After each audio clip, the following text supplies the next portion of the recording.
una liebre que pierde una carrera contra la tortuga, un pastorcito mentiroso, una cigarra y una hormiga.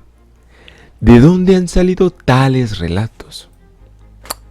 Nuestra historia ha conocido muchísimos poetas, muchísimos sabios, muchísimos filósofos. Unos han pasado al olvido y otros se han mantenido vivos. Su mensaje se mantiene con fuerza, recordándole a los hombres que su palabra fue, es y seguirá siendo fundamental para que nos cuestionemos y respondamos las preguntas que más atañen nuestra existencia, casi siempre en el plano moral. Las palabras se las lleva el viento y lo escrito es lo que quedará. Esa es la máxima que ha rezado la historia de forma consciente e inconsciente. Afortunadamente, aunque muchas palabras se las ha llevado el viento, otras han quedado plasmadas en la vida de los pueblos, con cambios, por supuesto, pero con excelente y rica grandeza.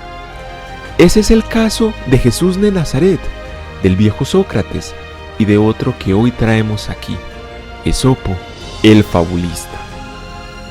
De Esopo, autor que traemos hoy, conocemos solo su producción y uno que otro dato trágico o cómico sobre su vida y muerte. Más allá de eso, este está en el terreno de la especulación. Sabemos de su existencia temporal en esta tierra porque diferentes autores lo sitúan alrededor de los años 600 antes de nuestra era. Entre ellos están Heródoto, Heráclidas Póntico, Fedro y unos cuantos más. También disponemos de un quilis ático de figuras rojas, datado ya en torno al 470 antes de nuestra era, que representa en medallón central al famoso fabulista, con una desproporcionada cabeza hablando con una zorra, uno de los animales más populares de sus fábulas. Otro dato del que disponemos es sobre su patria. Aunque son numerosas las ciudades que se han disputado el honor de ser su cuna, la que más fuerza se ha posicionado es la que dice que este nació en una localidad cercana a Frigia, ubicada en Asia Menor. También sabemos que los infortunios de la vida lo llevó a ser, desde muy joven, esclavo del filósofo Janto, quien aparentemente lo habría comprado en un mercado al apreciar su agudo ingenio en pugna con otros 2 esclavos, aunque de nuevo es solo especulación. Se cuenta que al final de su vida se convirtió por fin en un hombre libre, y así comenzó con mucha más fuerza su faceta de fabulista, con la ayuda del rey de Lidia, un hombre llamado Creso. Este rey lo cuidaría en sus tierras y confiaría en él para diferentes trabajos, más allá del de entretenerlo. Incluso lo mandaría a misiones de carácter diplomáticas. Es en una de estas misiones en las que Esopo encontraría su fin.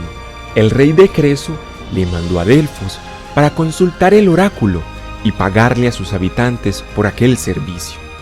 Esopo, al llegar, irritado por los fraudes y la codicia de aquel pueblo de sacerdotes, les dirigió unos comentarios no agradables para aquel pueblo, limitándose a ofrecer a los dioses los sacrificios mandados por el rey, y devolvió a este las riquezas destinadas a los habitantes de Delfos. Si la acción fue justa o no, seguramente no lo sabremos nunca. No tenemos certeza de qué vio Esopo. Lo que sí sabemos fueron las consecuencias para su vida que tuvo tal acción. Los habitantes de Delfos, enojándose y para vengarse de nuestro autor, escondieron entre el equipaje de Esopo una copa de oro consagrada a Apolo, le acusaron de robo sacrilegio y le precipitaron desde lo alto de la roca Yampa, obviamente matándolo en el acto. Según se dice, aquellos se arrepintieron y ofrecieron una indemnización a los descendientes de Esopo que se presentaran a exigirla. El que acudió fue un rico comerciante de Samos, descendiente de aquel a quien Esopo había pertenecido cuando era esclavo. Lo sabemos, su vida y muerte tienen elementos que lo hacen bastante fantasioso, pero por lo menos a su muerte y su vida de esclavo, muchos le dan credibilidad, y es lo que nos ha quedado para la posteridad. Sobre Esopo han circulado una gran cantidad de anécdotas, historias y descripciones sobre su persona. Se cuenta que fue jorobado, tartamudo y extremadamente feo. Estos relatos se hallan recogidos en La vida de Esopo, una historia de un autor anónimo, concebida para la distracción y moralización del pueblo, y no como una guía bibliográfica fiel a la historia de nuestro autor. Las pretensiones históricas son más bien nulas, ofreciéndole el pretexto de Esopo como una ambientación. Esta obra literaria la traeremos próximamente al canal, ya que recrea la vida del personaje, haciéndolo protagonista de una divertida ficción. Si quieres conocer más sobre Esopo, no olvides suscribirte al canal y estar pendiente de los videos que subimos cada semana. Como se ve, la vida de nuestro autor fabulista está envuelta en narraciones extraordinarias y elementos un tanto legendarios. Es más, muchos incluso dudan de su existencia como persona real. Aún así, sus fábulas se utilizaban como libros de textos en las escuelas durante siglos, incluso en la época clásica de Grecia. Y es que conocer a Esopo nunca fue un privilegio de letrados. Sus fábulas se extendían oralmente. Sus fábulas se utilizaban como primer libro de lectura en las escuelas. Esopo es como la antítesis, guardando, por supuesto, las proporciones, entre otra figura valiosísima de Grecia, Homero, o bueno, la función de Homero en Grecia. Homero como cantor de las acciones de los héroes, y Esopo como retratista de la plebe, como el que expresa las debilidades humanas, quien bajo el aspecto de animales habla del rico y el pobre, el poderoso y el débil, el despreocupado y el atento. En fin, en sus fábulas hay una enseñanza moral, no una doctrina. Este intenta recoger las experiencias de la vida diaria y moralizar esas acciones que en ocasiones pasan desapercibidas. La importancia de Esopo es tal que el mismo Platón, en su obra Fedón, nos cuenta cómo Sócrates referencia al gran fabulista en sus últimos momentos. Dirá Sócrates cuando le quitan los grilletes el día que los vientos fueron favorables para el barco de Teseo y para beber aquel veneno, hablando sobre el placer y el dolor. ¡Qué extraño, amigos!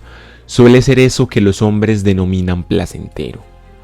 Cuán sorprendentemente está dispuesto frente a lo que parece ser su contrario, lo doloroso, por el no querer presentarse al ser humano los dos a la vez.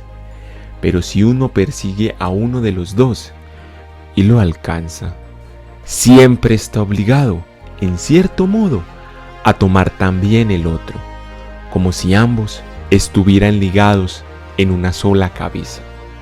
Y me parece que si Esopo lo hubiera advertido, habría compuesto una fábula de cómo la divinidad, que quería separar a ambos contendientes, después de que no lo consiguió, les empalmó en un mismo ser sus cabezas. Y por ese motivo, al que obtiene el uno, le acompaña el otro, también a continuación. Inmediatamente después de decir esto, le dirán a Sócrates: «Por Zeus, Sócrates, hiciste bien en recordármelo, que acerca de los poemas que has hecho versificando las fábulas de Esopo y el proemio dedicado a Apolo, ya me han preguntado otros, como también lo hizo anteayer Evenio, que con qué intención los hiciste después de venir aquí, cuando antes no lo habías hecho nunca». Como se ve, Sócrates era un conocedor de los textos de Esopo, y en los últimos días e instantes de su vida lo evocó profundamente. La fábula. Hablar de ella no es tan fácil como solo anunciarla. Podríamos decir de forma rápida que la fábula, ya sea en prosa o en verso, tiene un estilo llano que intenta contar una breve historia o anécdota, transmitiendo una consecuencia aleccionadora que se presenta como moraleja. Es decir, que la fábula tiene una intención y una redacción claramente didáctica y de carácter ético y universal. Esta pequeña conceptualización, aunque simple, nos da elementos supremamente importantes del carácter de la fábula y por lo tanto de los fabulistas, aunque claramente este hecho ha cambiado con el tiempo en detalles aparentemente insignificantes. En la tradición fabulística occidental, específicamente la griega, se dice que la fábula del halcón y el ruiseñor, que recoge Hesíodo en su obra Los trabajos y los días, fue la primera. En esta se cuenta la siguiente historia. Ahora contaré una fábula a los reyes, aunque sean sabios. Así habló un halcón a un ruiseñor de variopinto cuello, mientras le llevaba muy alto, entre las nubes, atrapado con sus garras. Este gemía lastimosamente, ensartado entre las corvas uñas, y aquel, en tono de superioridad, le dirigió estas palabras: «Infeliz, ¿por qué chillas? Ahora te tiene en su poder uno mucho más poderoso. Irás a donde yo te lleve, por muy cantor que seas, y me servirás de comida si quiero, o te dejaré libre si lo quiero así. Loco es el que quiere ponerse a la altura de los más fuertes. Se ve privado de la victoria, y además tiene que sufrir vejaciones, y es maltratado». Así dijo el halcón de rápido vuelo, ave de amplias alas. Esta fábula, si bien es la primera, o bueno, la que se reconoce como tal en el pueblo griego, no es la más importante de este género. Y sí, hablar de la fábula como un género literario y no como una herramienta de trabajo para los poetas y oradores es verdaderamente difícil y una construcción que se ha dado con la historia.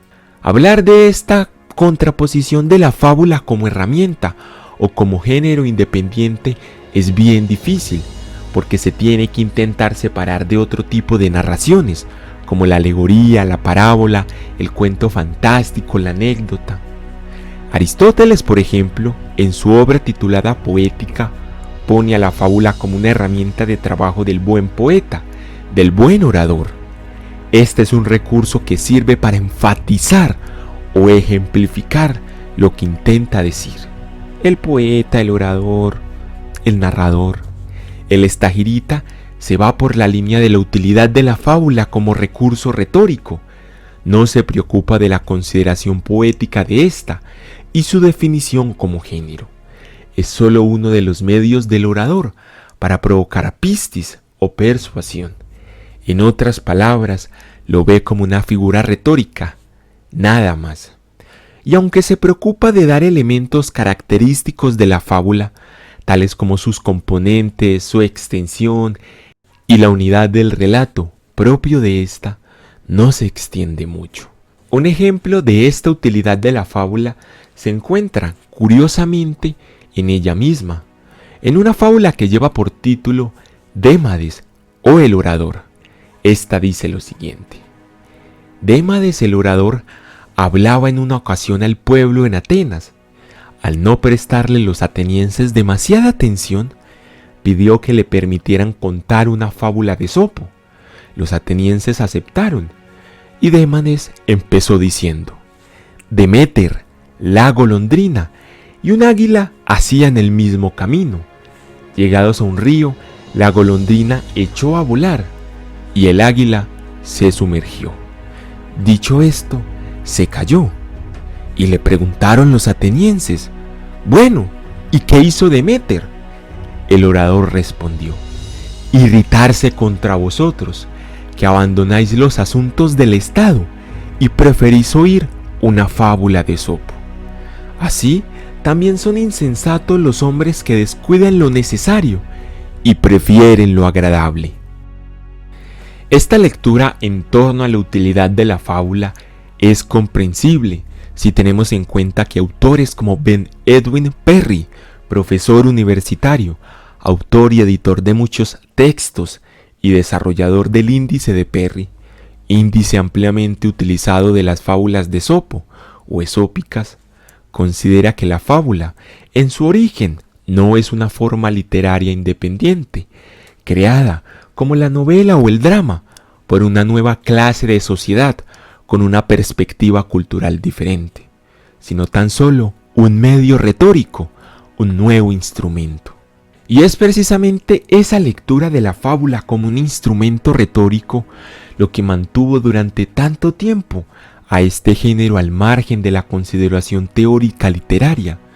No fue hasta el siglo XVIII que se empezó a trabajar con rigurosidad, hecho que es entendible también si tenemos en cuenta la consideración social de la fábula. Aunque esta siempre ha sido bastante popular, es precisamente ese aprecio en todas las clases sociales lo que ha generado que muchas lecturas a lo largo de la historia la vean simplemente como un subgénero poético vulgar, de escasos formalismos literario y caracterizada por su amplia tradición oral. Incluso podemos llegar a decir que las fábulas de Esopo reflejan lo que los esclavos, los oprimidos, los de abajo no podían expresar. Y aunque Esopo habló en la edad arcaica de Grecia, la desigualdad y la opresión es una constante de todas las sociedades. Hay que agradecer a aquellos que buscan en lo perdido en la historia. Hay que darles las gracias a autores como Babrio, Fedro, Jean de La Fontaine, Feliz María Samaniego, Tomás D'Iriarte, Lessing o los hermanos Grimm, y a otros muchos más estudiosos que trabajaron con muchísimo esfuerzo este género olvidado y reducido a su mera utilidad. Aunque estos no nos han dejado una definición que permita con suficiente claridad separar a la fábula como un género propio, esa similitud con otras formas de contar como la alegoría y la parábola siguen aún presente, separándose y distinguiéndose siempre. Quizás las palabras de Helio Teón, sofista alejandrino, siempre nos acompañan cuando éste dice: la fábula es un relato fingido que da una imagen de la verdad. Las características que casi todos los estudiosos le han atribuido a la fábula desde su antigua concepción retórica son su formato en verso o en prosa, la brevedad de sus historias, la presencia de un narrador. Este es el que cuenta lo que le sucede a unos personajes en un lugar y en un tiempo determinado. Este narrador va alternándose, casi siempre, entre una figura equisciente u omnisciente. Además, siempre hay una estructura sencilla. Se presenta una situación inicial, tras la cual se plantea un problema, que unas veces tiene solución y otras no, pero siempre la historia finaliza con una moraleja.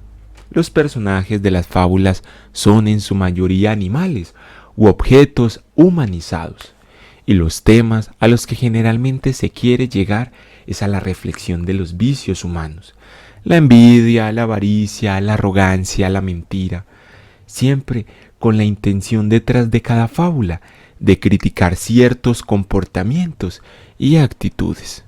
Esto se oculta con el uso de personajes humanizados para no ser tan directos. Un buen ejemplo de estas características las podemos encontrar siguiendo el índice de Perry en la fábula de Esopo titulada El águila y la zorra. Dice lo siguiente: un águila y una zorra, después de hacerse amigas, decidieron vivir cerca una de otra, en la idea de que la convivencia consolidaría su amistad. Y entonces el águila subió a un árbol muy alto e hizo su nido, mientras que la zorra, adentrándose en el zarzal que había debajo del árbol, parió a sus hijos. Y un día en que ésta salió a buscar comida, el águila, falto de alimento, se lanzó al matorral y robó los cachorros de la zorra y se los comió en compañía de sus polluelos. La zorra, al regresar, cuando advirtió lo sucedido, se dolió, no más por la muerte de sus crías, cuanto por la imposibilidad de venganza, puesto que al ser un animal terrestre no podía perseguir a uno alado, por lo que marchándose lejos maldecía a su enemigo, que es lo único que le resta a los débiles e incapaces. Pero sucedió al águila que no tardó en sufrir un gran castigo por su impiedad respecto a la amistad, pues cuando estaban unos hombres sacrificando una cabra en el campo, bajó el águila y volando arrebató del altar una víscera encendida que se llevó al nido. Se levantó un fuerte viento y prendió, de una ligera y larga brisa, la paja, y un fuerte brillo quemó todo el lugar. Y por esto se abrazaron sus polluelos, pues aún estos no estaban en la edad de volar, y no pudieron escapar, cayendo a tierra. Entonces la zorra, que acudió corriendo a la vista del águila, a todos devoró. La fábula muestra que los que violan la amistad, aunque puedan rehuir el castigo de los que han sido ofendidos por su propia debilidad, sin embargo, no escapan, al menos, al castigo divino.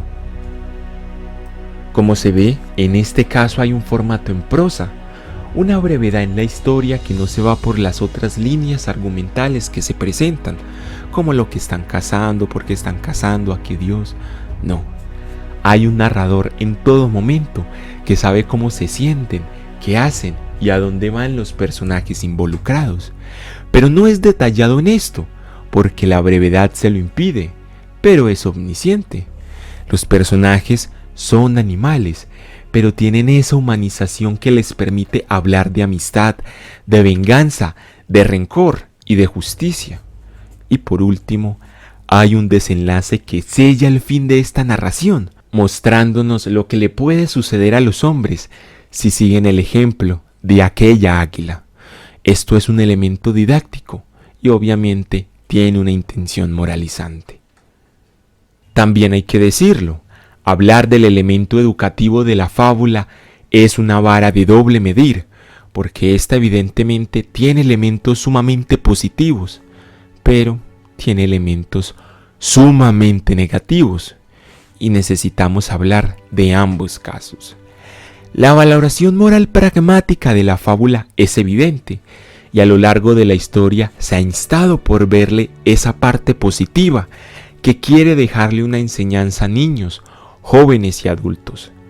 La fábula en la educación primaria se ha leído como una estrategia sumamente positiva para los niños, y es muy probable que tú hayas escuchado alguna en tu niñez, en buena medida por la brevedad y sencillez de la fábula, que la hace ideal para incentivar la lectura educativa en los niños, en los jóvenes y en los adultos. En la historia de la literatura, evidentemente, las ficciones como las fábulas han servido para entretener, pero también para instruir a la sociedad, en el sentido que eso corresponda. Como ya lo hemos dicho, en las fuentes desde hace siglos se han leído o contado fábulas sobre zorros astutos, lobos hambrientos, perros desgraciados, liebres rápidas y tortugas ganadoras. Relatos que, aunque modificados, han mantenido su contenido moral, generando que en la educación literaria se incorporen las fábulas en casi todos los grados de formación. Y es que es necesario decirlo, la fábula contribuye al desarrollo de las competencias básicas de lectura y al desarrollo de otras capacidades, como lo es el elemento imaginativo, la expresión oral, la reflexión, entre otras. Pero ¿qué pasa? Que aunque este lado positivo es sumamente esperanzador, tiene una contraposición supremamente importante, como ya lo dejamos entrever. Tiene un elemento instructor que puede jugar en contra de la formación, hecho ya detectado por Rousseau en su clásica obra Emilio o de la educación. La crítica de Rousseau recae precisamente en el hecho de ver a las fábulas como un instrumento para la educación. En sus palabras, los niños no entienden bien las fábulas, aunque esto puede ser cambiado con la instrucción adecuada. Lo importante, de igual forma, está en su crítica.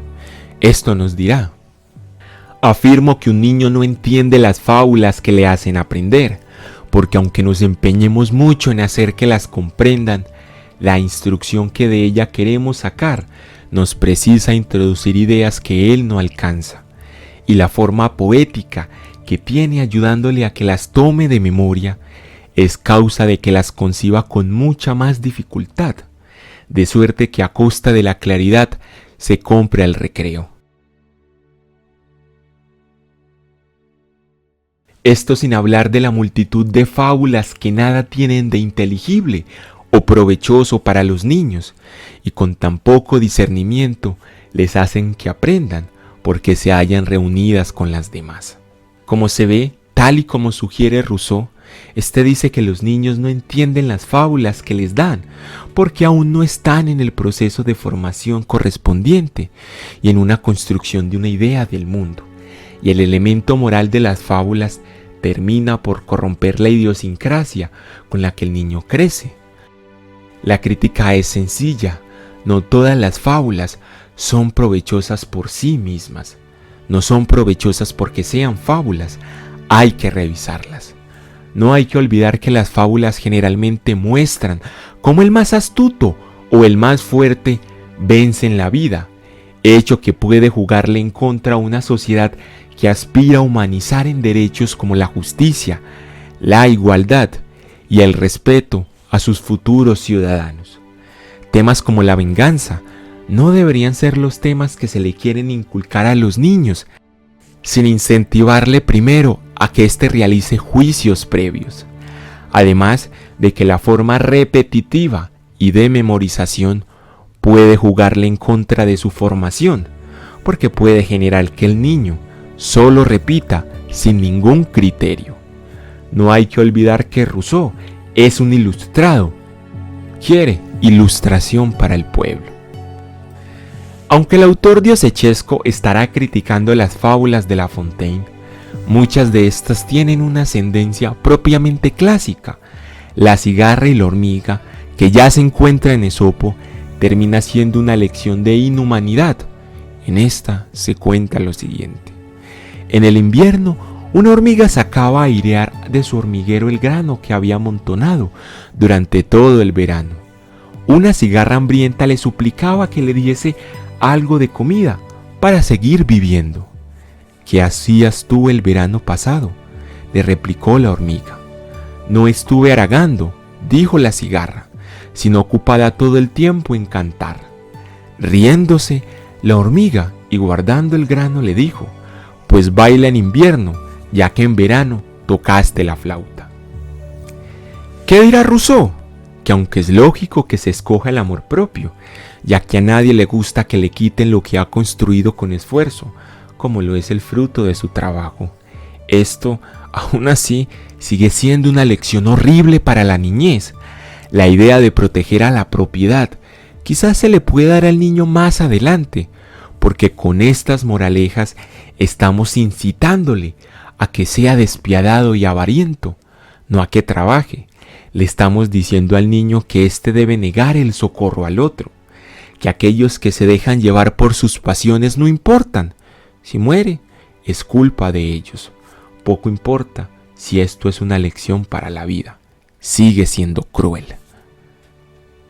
Hay otras fábulas que criticará Rousseau, como la del cuervo y el zorro, para él una lección de la más baja adulación, o la ternera, la cabra y la oveja, en sociedad con el león, una lección de fuerte injusticia. Queda entonces la pregunta, en palabras de Rousseau: ¿es bueno instruir a un niño de 6 años en que hay hombres que mienten y adulan porque les conviene? O incluso incentivarlos a que no le presten ayuda a alguien que no se comportó como debía, que se dejó llevar de la pereza o la falta de planeación, no trabajó, no ahorró o no le alcanzó, y hoy no tiene nada y seguramente morirá de hambre, como en la fábula de la cigarra y la hormiga. ¿Dónde queda entonces la empatía y la solidaridad? Estas son las preguntas que quedan, y si bien uno puede decir que no, que depende, en nuestro juicio de adulto eso es claro, o bueno, en nuestro juicio joven, propio de la experiencia, propio de haber vivido, propio de la reflexión. El niño aún no tiene eso, Y es que es necesario decirlo, tal y como advierte nuestro autor ilustrado. Obsérvese a los niños cuando aprenden las fábulas y se verá que al hallarse en estado de hacer aplicación de ellas, casi siempre la hacen contraria de lo que es el ánimo del fabulista, y en vez de enmendarse del defecto del que se le quiere curar o preservar, se inclinan a amar el vicio con que se saca ventaja de los defectos de los demás. En otras palabras, se imita más fácil las acciones negativas que la conclusión moral, o puede que la conclusión moral sea propiamente negativa, porque el ser humano, incluso niño o adulto, no mantiene pendiente de su brújula moral, y las fábulas, cuentos, novelas, películas, etc., terminan es generando que éste actúe para su provecho y no según la enseñanza de ser mejor persona, foco al que quiere llegar la obra o la producción. Aunque lo sabemos, esta mirada, esta lectura es bastante conservadora. Y es que no hay que olvidar que la fábula esópica marca un antes y un después de esta como un género, y se ha reproducido en otros autores y en otras épocas, y responde casi siempre a la siguiente estructura: una situación de base en la que se expone un cierto conflicto entre dos figuras que generalmente son animales, la actuación de los personajes que procede de una libre decisión de estos que eligen entre las posibilidades de la situación dada, y la evaluación del comportamiento elegido, que se refleja en el resultado pragmático de su acción, calificada así de inteligente o necia. Y es precisamente esa última parte, tan importante y referente, la que se critica, y es que el conflicto se resuelve generalmente por dos rasgos: fuerza e inteligencia. La idea de que se puede vencer a la fuerza natural con una astucia construida partiendo de la inteligencia de cada quien es un elemento bien importante y a resaltar. Ayuda a centrarse en ese individuo que, aunque tenga todo en contra, puede salir adelante. Y eso está bien. Pero ¿qué pasa? La inteligencia aquí significa la habilidad para la trampa y el engaño. Y lo único que importa es el éxito, sin otra acción trascendente, sin pensar en el sentir de esa otra parte de la historia. Y es que uno puede llegar a pensar que es natural que el más fuerte devore al más débil y que el más listo engaña al más tonto, sin pensar en que hay otra justicia natural. Pero esta concepción, sí, termina generando aquella máxima de que la razón del más fuerte es siempre la mejor, porque el débil físicamente con inteligencia puede vencer al dotado de fuerza natural, el más débil puede triunfar, puede arrebatarle la presa al grande, sacar provecho o escapar de él, o viceversa. Y puede que efectivamente esta apreciación de que el más fuerte siempre es el mejor, siempre tiene razón, siempre está en lo correcto, seguramente es cierta, aunque genere una amargura y una dureza en su posible realidad. Y sí, puede ser desesperanzadora, sin necesariamente dejar de ser cierta. Esto es un tema muy amplio que merece ser revisado con muchísimo más detalle y estudio. Como nota adicional, hay que decir que las moralejas de la colección esópica son añadidos posteriores y que en algunos casos no están adaptadas a la conclusión implícita a la fábula. A nosotros nos queda decir que la aplicación de una fábula es un caso concreto, personal y, por favor, de reflexión, de muchísima reflexión. Hasta aquí esta primera parte en la que bosquejamos un poco de Esopo y de la fábula a nivel general.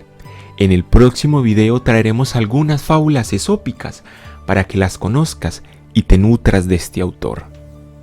Y si te has quedado hasta aquí y te ha gustado el video, dale me gusta, suscríbete al canal para continuar descubriendo sobre lo perdido en la historia, y si tienes algo que agregar, déjalo en la caja de comentarios. Recuerda que la bibliografía se encuentra en la descripción del video. Síguenos en nuestras redes sociales y muchísimas gracias por acompañarnos. Hasta una próxima ocasión. Hasta luego.